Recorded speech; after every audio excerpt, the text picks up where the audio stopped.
Avant de parler de la fonction exponentielle, on va raisonner sur un exemple très simple. On se donne par exemple la fonction f, qui à x associe 3x au carré, qui est définie et dérivable sur r. La dérivée de f, c'est la fonction s' qui est donnée par s' de x égale 3x au carré prime, c'est-à-dire la dérivée de 3x au carré qui est égale à 3 fois 2x, c'est-à-dire 6x. On observe que f et f' ne sont pas identiques sur r, c'est-à-dire qu'il existe au moins un réel x tel que f' de x n'est pas égal à f de x. Ce qu'on va noter f différent de f'. Bon, comprenez, la fonction f n'est pas égale à sa dérivée ici. Autrement dit, pour que f soit égal à f', il faudrait que pour tout x appartenant à r, f de x égale f' de x, et le contraire, c'est bien, il existe au moins un x tel que f' de x n'est pas égal à f de x. On peut le voir graphiquement. Le seul réel x dans l'illustration qui est donnée, pour lequel f' de x est égal à f de x, c'est en x égale 0. C'est-à-dire que c'est l'abscisse du point de rencontre entre les courbes de f et de f'. Ce qu'on va appeler problème de Cauchy de la fonction exponentielle, c'est le problème ci-dessous. Est-ce qu'il existe une fonction f qui est définie et dérivable sur r, telle que f' égale f, c'est-à-dire f' de x égale f de x, quels que soient les réels x qu'on peut choisir. Et puis on va rajouter une condition, on aimerait en plus que f de 0 soit égal à 1. Faut comprendre ça. Ce problème, qu'on dit problème de Cauchy, en l'honneur du mathématicien Louis Cauchy, permet de créer une fonction sur mesure. On aimerait que la fonction f soit égale à sa fonction dérivée, c'est-à-dire quand je calcule f', c'est égal à f, et on aimerait que l'image de 0 par la fonction f soit égale à 1. Bon, en fait, on veut une fonction qui est insensible à la dérivation. Pour l'instant, sans savoir si une telle fonction existe et combien il y en a, on peut en extraire des informations. Supposons que f est une solution de ce problème, c'est-à-dire que f de 0 égale 1 et que f' égale f. Bon. Comme f de 0 est égal à 1, la courbe de f va passer par le point de coordonnées 0, 1, qu'on appelle A. Notez qu'il y a une infinité de courbes de fonctions qui passent par ce point. On sait aussi que f' de x est égal à f de x, or f' de x, par définition, c'est le coefficient directeur de la tangente à la courbe de f au point d'abscisse 0. On a donc f' de 0 égale f de 0 égale 1. Traduction, encore une fois, le coefficient directeur de la tangente à la courbe de f au point A, c'est 1. On peut donc tracer cette tangente dont l'équation sera y égale 1 fois x plus 1, c'est-à-dire x plus 1. Il faut rester prudent, il y a toujours une infinité de courbes de fonctions qui ont pour tangente la droite des zéros. Du problème de Cauchy de la fonction exponentielle, qui est donc cahier des charges pour fabriquer une fonction sur mesure, il existe une et une seule solution. La preuve est assez technique, il faut montrer qu'une telle solution existe, et il faut montrer qu'il n'y en a qu'une seule. Dans le cours, la démonstration de l'unicité est faite, c'est-à-dire qu'on montre qu'il n'y a qu'une seule fonction qui est solution de ce problème, mais on ne montre pas qu'elle existe. C'est volontaire, c'est la partie technique de ce chapitre.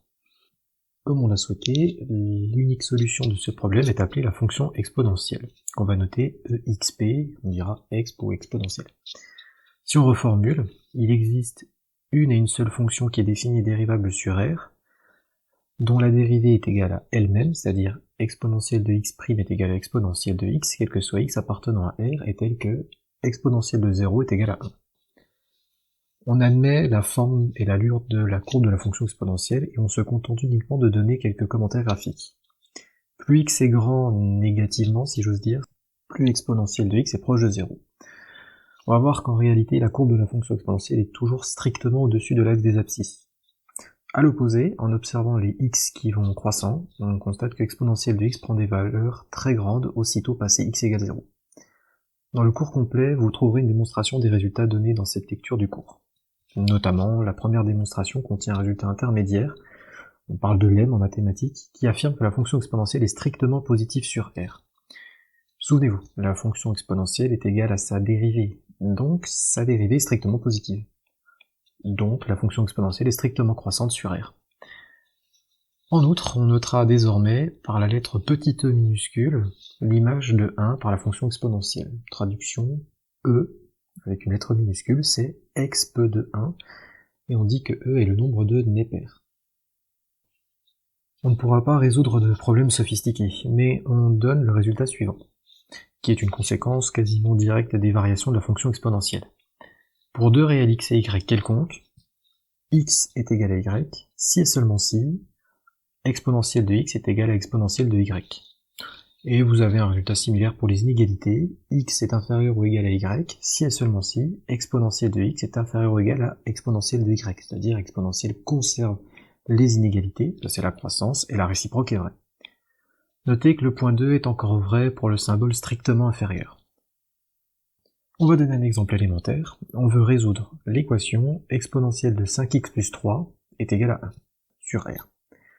On l'a connu, c'est x ici, et comme exponentielle de 0 est égale à 1, on va pouvoir substituer à 1 exponentielle de 0, et c'est en réalité la seule solution pour résoudre cette équation. Le théorème qu'on vient de voir nous dit bien que deux exponentielles sont égales si et seulement si les exposants sont identiques. L'argument de la fonction exponentielle ici. Donc, il faut exprimer dans ce genre d'équation une exponentielle à gauche et, si c'est possible, une exponentielle à droite. Je remplace donc 1 par exponentielle de 0, et en prenant 5x plus 3 dans le rôle du premier réel et 0 dans le rôle de y, cette égalité est équivalente à 5x plus 3 égale à 0. L'équation est alors une équation du premier degré, que vous connaissez bien, et il reste à isoler x en retranchant moins 3 à gauche et à droite, puis en divisant par 5 l'équation à gauche et à droite, à nouveau, on obtient la solution de l'équation qui sera moins 5 sur 3. Un deuxième exemple. Pour résoudre cette équation, on fait la même chose. Le membre de droite, c'est petit e, il faut donc l'exprimer comme une exponentielle. Or, on sait que petit e, par définition, c'est le nombre donné pair, mais c'est surtout l'exponentielle de 1. On a alors l'égalité des exponentielles, et donc x carré moins 1 est égal à 0. Ensuite, il reste à résoudre l'équation de façon élémentaire, ce sont des choses bien connues. Avant d'en dire plus, vous devez prendre en compte qu'il manque un élément du cours de dérivation. La dérivation des fonctions composées. Dans la version papier du cours sur la fonction exponentielle que je vous ai donnée, vous trouverez donc une référence à ces fonctions composées, mais ici je ne vais pas en parler. On admet donc que, si on se donne une fonction u qui est définie et dérivable sur un intervalle i, alors l'exponentielle de cette fonction u est une fonction qui, à son tour, est définie et dérivable sur i. En outre, on a une formule. La dérivée de exponentielle de u de x, c'est u' de x fois l'exponentielle de u de x. Si vous avez levé le sourcil, c'est un peu normal. Vous pensez peut-être que la formule est fausse parce qu'on a construit la fonction exponentielle pour que sa dérivée soit égale à exponentielle. Attention, dans la formule qu'on est en train de regarder, on ne dérive pas exponentielle, on dérive exponentielle de u de x. C'est la fonction exponentielle qui a été déformée par u de x, donc ce n'est plus la fonction exponentielle, c'est l'exponentielle d'une autre fonction. Là encore, les exemples et même les exercices qu'on va rencontrer seront en général assez simples. Par exemple, on veut dériver la fonction exponentielle de x au carré plus 2x plus 3. Vous comprendrez donc que dans la formule du théorème, la fonction x au carré plus 2x plus 3 joue le rôle de u de x. La fonction u est définie et dérivable sur R, parce que c'est une fonction polynomiale, donc son exponentielle l'est aussi d'après le théorème.